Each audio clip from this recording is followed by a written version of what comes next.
पुरुषोत्तम मास महात्म्य 7वां अध्याय। श्री कृष्ण का अधिमास को अपना पुरुषोत्तम स्वरूप देना।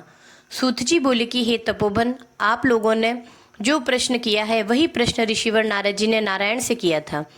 नारायण ने नारद जी से कहा था कि वही मैं आप लोगों से कहता हूँ। नारद जी बोले कि हे बद्रीपते, जब विष्णु अधिमास के अपार दुख कहकर चुप हो गए तब भगवान श्री कृष्ण ने क्या कहा जो आप हमसे कहें। श्री नारायण बोले कि हे वत्स नारद, गोलोकनाथ श्री कृष्ण ने विष्णु से जो कहा वह अति गुप्त है, परंतु जो श्रेष्ठ भक्त हो, जिज्ञासु हो, पाखंडी ना हो, सज्जन एवं सेवा करने वाला हो, उसे बता देना चाहिए।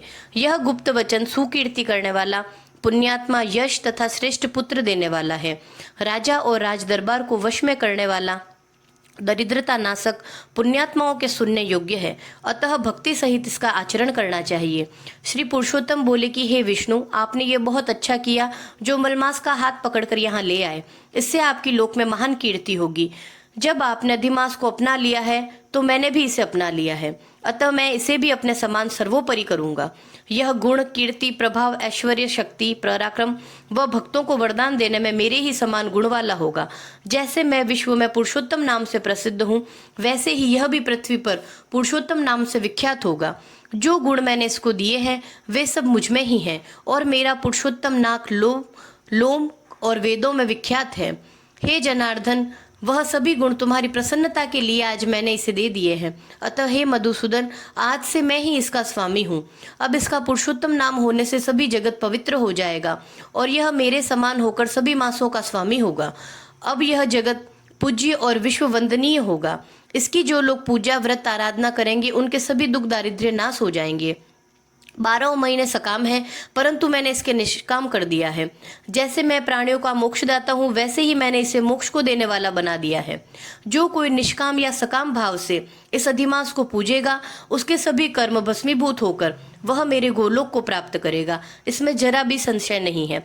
जिस परम पद की प्राप्ति को बड़े बड़े भाग्यशाली यति, ब्रह्मचारी, महात्मा लोग निराहार रहकर, दृढ़ व्रत करके, कठोर तप करते हैं और फल, पत्र, वायु का हार करते हैं तथा काम, क्रोध, लोभ, मद, मोह, ईर्ष्या को त्याग कर जितेंद्रिय हो, वर्षा, जाड़े और प्रचंड धूप को खुले में सहन करते हैं, ऐसे महात्मा लोग भी हे गरुड़ध्वज विष्णु, मेरे परम पद को नहीं पाते, किंतु पुरुषोत्तम मास के आराधक केवल एक ही मास की आराधना से वृद्धावस्था रहित होकर परम पद गोलोक को बिना परिश्रम के प्राप्त कर लेंगे।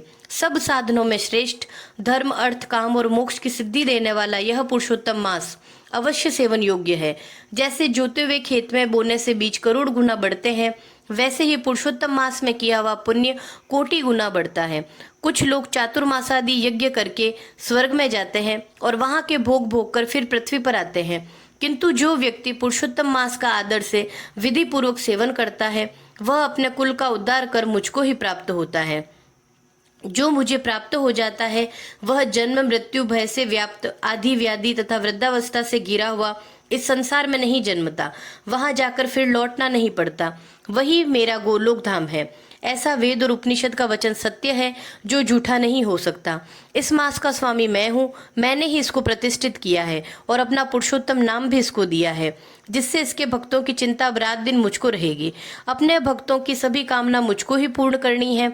मेरे भक्तों का अपराध कभी भी ना गिना जाए। हे विष्णु, मेरी आराधना की अपेक्षा मुझे अपनों भक्तों की आराधना अधिक प्रिय है, परंतु कभी कभी मुझे अपने भक्तों की वांछा पूरी करने में कुछ देर हो जाती है। मेरे पुरुषोत्तम मास के जो भक्त हैं उनकी मनोकामना पूरी करने में मैं कभी विलंब नहीं करता। मल मास के भक्त मेरे भक्त हैं, वह मुझको अत्यंत प्रिय है। इस मास में महाअज्ञानी मनुष्य जो जप, दान, स्नान नहीं आदि नहीं करेंगे, अच्छे कर्म नहीं करते और देव, तीर्थ, ब्राह्मण का उपहास करते हैं, वे दुष्ट और अभागे जो दूसरे के भाग्य पर जीने वाले हैं, उनको स्वप्न में भी सुख नहीं मिलता, जैसे खरगोश के सींग खोजने पर भी नहीं मिलते। जो मूर्ख मेरे प्रिय मलमास का तिरस्कार करते हैं और जो धर्म का आचरण नहीं करते, वे सदा नरकगामी होते हैं। पुरुषोत्तम मास प्रत्येक तीसरे वर्ष में पड़ता है। ऐसे मास में जो धर्म आचरण नहीं करते वे कुंभीपाक नरक में पड़ते हैं और जब तक पृथ्वी पर जीवित रहते हैं तब तक अनेक कष्ट पाते हैं तथा पुत्र, पौत्र, पत्नी द्वारा दिए गए क्लेशों को भोगते हैं। जो सुहागिन स्त्रियां पुत्र सुख और अपने सौभाग्य की कामना से पुरुषोत्तम मास में स्नान, दान, पूजा पाठ आदि करेगी, उनको मैं सौभाग्य, संपत्ति, विविध सुख एवं पुत्र आदि देता रहूंगा। और जो स्त्रियां मेरा मास व्यर्थ निकाल देगी तो मैं उनके प्रतिकूल हो जाऊंगा, जिससे उन्हें ना तो पति का सुख मिलेगा और भाई, पुत्र, संपत्ति आदि का सुख तो स्वप्न में भी कभी नहीं मिलेगा। अतः इस मास को सभी शुद्ध मन से स्नान, पूजा, जप आदि अवश्य करें और अपनी शक्ति के अनुसार दान दें। जो कोई पुरुषोत्तम मास में श्रद्धा भक्ति से मेरी पूजा करेगा, वह धन, पुत्र और विविध भांति के सुख भोग कर अंत में गोलोक में जाकर वास करेगा। मेरी आज्ञा से सभी मनुष्य अधिमास की पूजा करेंगे, क्योंकि मैंने इसे सभी मासों में उत्तम कर दिया है। हे रमापते, अब तुम अधिमास की चिंता छोड़कर इस पुरुषोत्तम मास को वैकुंठ ले जाओ।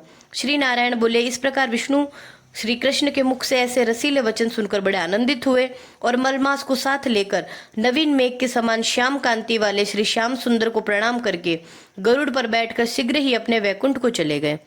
बोलिए पुरुषोत्तम भगवान की जय।